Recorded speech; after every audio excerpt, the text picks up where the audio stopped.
Hello दोस्तों, कैसे हो आप सभी। आज मैं आपके लिए कहानी लेकर आई हूँ, अपनी कमाई का सुख। देवेंद्र काफी देर से घंटी बजा रहा था। नीतू जल्दी से आई और गेट खोला तो देवेंद्र उस पर चिल्लाने लगा। क्या नीतू, तुम्हारा हर रोज का यही है। कभी एक बेल बजते ही दरवाजा खोल दिया करो। वह दूध में उबाल आ रहा था, इतनी देर में सारा निकल जाता। तो देवेंद्र कहने लगा, तुम्हारा काम न हुआ, बीरबल की खिचड़ी हो गया, जो कभी खत्म ही नहीं होता। पता नहीं पूरा दिन क्या करती रहती हो। कोई तुम्हारा हाल देखे तो सोचेगा, पता नहीं बेचारी के ऊपर कितना काम का बोझ डाल रखा है। तुम तो ऐसा कह रही हो जैसे मुझे शौक है। अरे छोटा बच्चा है, पूरा दिन उसका भी ध्यान रखना पड़ता है। कभी गर्म चीज में हाथ ना लगा दे, कभी हाथ में कुछ मरवा ना ले। कुछ समय की बात है, प्ले स्कूल में जाने लगेगा तो सब ठीक हो जाएगा। हाँ भाई, तुम और तुम्हारे बहाने कभी खत्म नहीं होने वाले। अच्छा जाओ, मेरे लिए चाय बना लाओ। थोड़े से पकौड़े भी बना देना। नीतू रसोई में जल्दी से चाय और पकौड़े बनाकर ले आती है। देवेंद्र कहने लगा, तुम भी आ जाओ, साथ में चाय पियेंगे। तो वह मुन्ने को गोदी में लेकर बैठ जाती है। इतने मुन्ने को चाय पकौड़े खिलाते उसकी चाय बिल्कुल ठंडी हो जाती है। देवेंद्र को इस बात से कोई फर्क नहीं पड़ रहा था। वह खा पीकर न्यूज़ देखने लग जाता है। नीतू ठंडी चाय को एक घूंट में पीकर रात के खाने की तैयारी में लग जाती है। कहने को तो घर में पति पत्नी और मुन्ना था, फिर भी घर में काम तो पूरा हो जाता है। रात का खाना तैयार करके टेबल पर लगाते देवेंद्र को परोसकर मुन्ने को भी खिलाने लगती है। अरे यार, क्या तुम भी सब्जी रोटी के पीछे ही पड़ी रहती हो। कभी कुछ हटकर बनाया करो। तो वह कुछ नहीं बोलती। मुन्ने को खाना खिलाकर खुद खाकर रसोई समेटकर कमरे में आ जाती है। रात के 10:30 बज चुके हैं।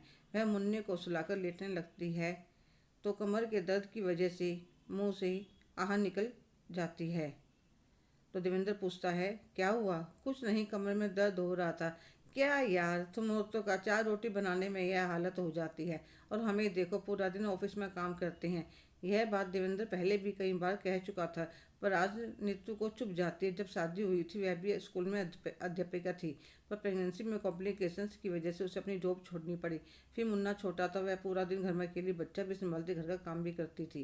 कहने को तो सब कह देते थे छोटा सा परिवार है, पर पूरा दिन छोटे बच्चे को अकेले संभालना और साथ में घर का काम करना, नीतू थक कर चूर हो जाती थी। अब वह बहुत चिड़चिड़ी रहने लगी थी। देवेंद्र से एक दो बार कहा भी, कुछ महीनों के लिए मेड लगा लेते हैं। कहने लगा, घर में काम ही कितना होता है। अब उसने भी सोच लिया था कि वह भी कुछ करके रहेगी। वह सोचने लगी, अभी वह नौकरी नहीं कर सकती, पर बच्चों को ट्यूशन तो दे सकती है। इससे कुछ कमाई होने लगेगी, हाथ में पैसे रहेंगे तो वह कुछ अपने लिए भी अपने हिसाब से कर सकेगी। वह पड़ोस में सबको कह देती, अगर आपकी जानकारी में कोई बच्चा ट्यूशन पढ़ना चाहे तो मैं पढ़ा दूंगी। शुरू में एक दो बच्चे आए, फिर धीरे धीरे काफ़ी आने लगे। वह बड़ी क्लासेस को पढ़ाती थी, इसलिए पैसे भी अच्छे मिलते थे। पर उसने देवेंद्र को इस बारे में नहीं बताया।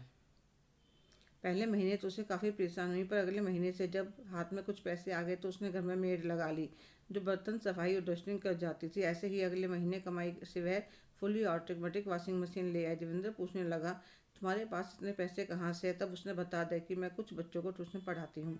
तो वह गुस्सा होने लगा कि तुम्हें क्या ज़रूरत थी ट्यूशन पढ़ाने की। मैं क्या तुम्हारी ज़रूरत पूरी नहीं करता। दो समय का खाना खाना ही जरूरत नहीं होती देवेंद्र।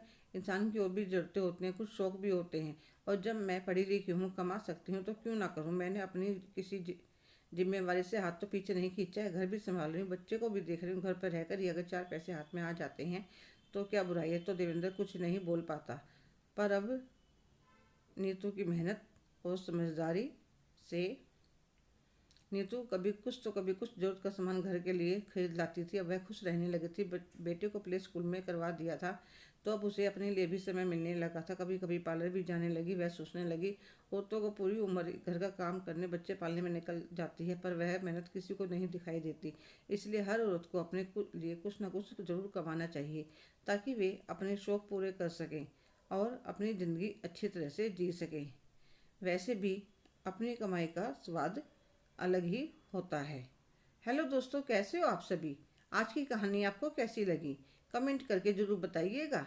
अगर आप मेरे चैनल पर नए हैं तो प्लीज़ लाइक, शेयर, सब्सक्राइब करना ना भूलें।